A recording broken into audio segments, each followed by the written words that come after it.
Hi, this is Sabrina Claudio. I'm sitting here with musicandOtherDrugs.com. Check out my new EP, Confidently Lost, out right now.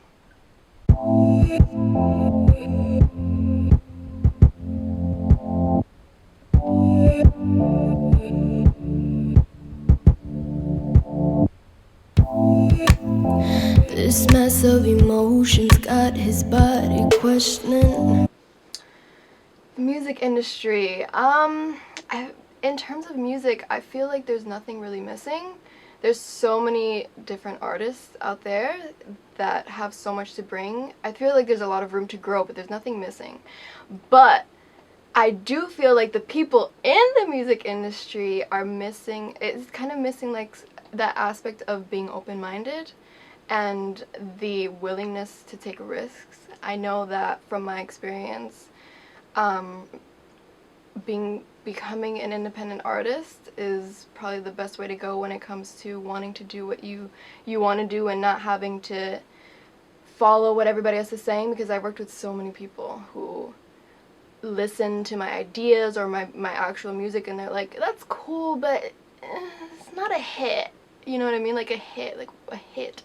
So yeah, open-mindedness and the willingness to take risks. I feel like it's definitely missing in this industry. My musical influences, I have so many.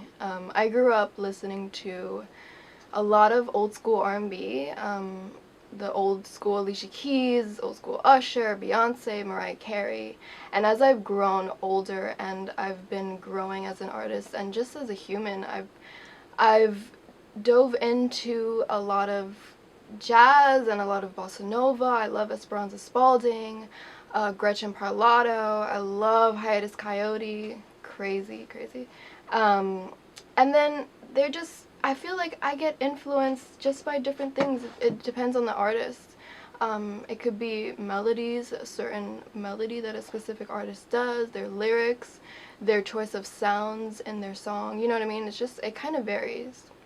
I feel like the artists that I would like to collaborate with are Hiatus Coyote, specifically because of their musicality. I'm not really on their level yet, but I feel like I'm gonna get there, right? So a collaboration would be cool.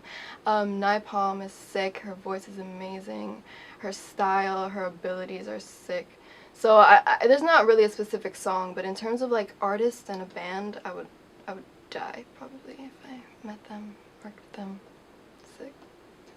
Honest. My music in one word is honest. To me. Honest. Brackets. To me. Yeah. So my EP is Confidently Lost, and it's a title of one of the records on the EP. But to me, that record, I wrote it. Usually my songwriting is a lot of storytelling, so I will write songs that don't necessarily have anything to do with what's going on in my life.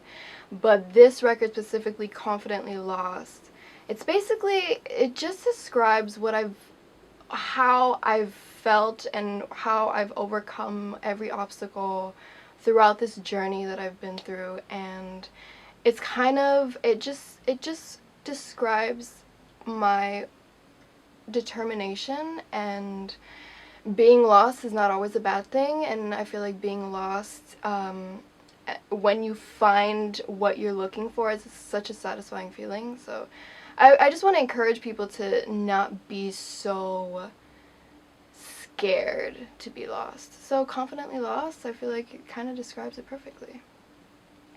When did I fall in love with music? Well, I started taking music seriously 5 years ago. When I was 14 years old, I put out my first YouTube cover.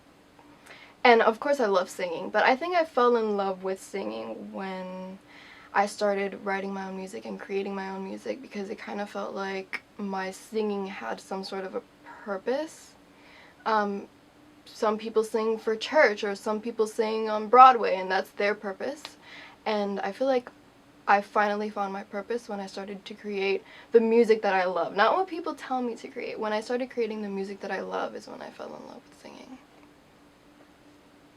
Best advice I was ever given has to be to always remain true to myself. I realized that by that, it kind of brings, or my aura kind of lets out some sort of a positive energy, and it brings in a lot of positive people and people who believe in me and are willing to listen to me and be open-minded and all that. So remaining true to myself, it has definitely helped me in my career, and best advice I could honestly tell anybody and that I have ever received. Orion's belt is a theme of the concept of the song. So the concept of the song is about two people, and one of them who is afraid to fall in love because of so many things that's happened to them in the past. And the other person is just trying to convince them that being vulnerable is totally fine and it's not something to be afraid of. So to me, Orion's belt as a whole, I kind of am although I'm singing as one perspective, I feel like I'm the total opposite perspective of where I'm kind of the one that's afraid to be vulnerable. So I guess it's just a kind of like me being an outsider looking into myself and trying to teach myself by writing this song from the other perspective that it's totally fine to be vulnerable. So yeah, Orion's belt is kind of just like a lesson to me. Hardest part about being an indie artist, I mean, I feel like it's the best, to be honest. Being an indie artist just gives you so much more opportunity, and so many more doors are open, and you know, you don't have to go down a specific path that you don't want to go down just because people are telling you what to do, or you have to listen to a label or blah blah blah. Being an indie artist is, I feel like, as an artist who loves to create and who loves to be different and who loves to be complicated and who's not afraid to be complicated, it's the best. So I don't see any negative aspect in being an indie artist. I encourage people to do that. Like, be you, do you, be an indie artist, release it on social media, just do everything you gotta do and let the people hear what you gotta say and hear your music. It's the best. My life into one song, one album. I don't know if I have an obsession with them, but again, hiatus coyote, I'm sorry. I have an obsession, but I guess not even lyrically their music, but just the feeling of their music and the songs and different feelings of each song and the vibe and whatever. It just, I can put one song can narrate one part of my life. Each song can narrate one part of my life. So yeah, I mean, I don't even really look at the lyrics at this point. It's just the feeling of the album. It's just an amazing feeling listening to it. So I mean, when people listen to my EP, I just want them to, first of all, I've been doing covers for so long.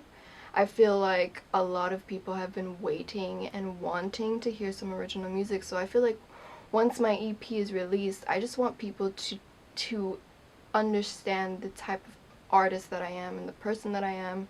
I just want them to take away, I want them to feel as if they know Sabrina more than just the covers. Like, I actually have a voice. I actually have personal taste when it comes to creating music. I love music, and I just want them to fall in love, really. There's nothing that I want them to take away in terms of like, oh, I'm inspired and stuff like. No, I just want them to fall in love with the music and fall in love with me as a person and as an individual, as an artist. So yeah. Show you how it's supposed to feel.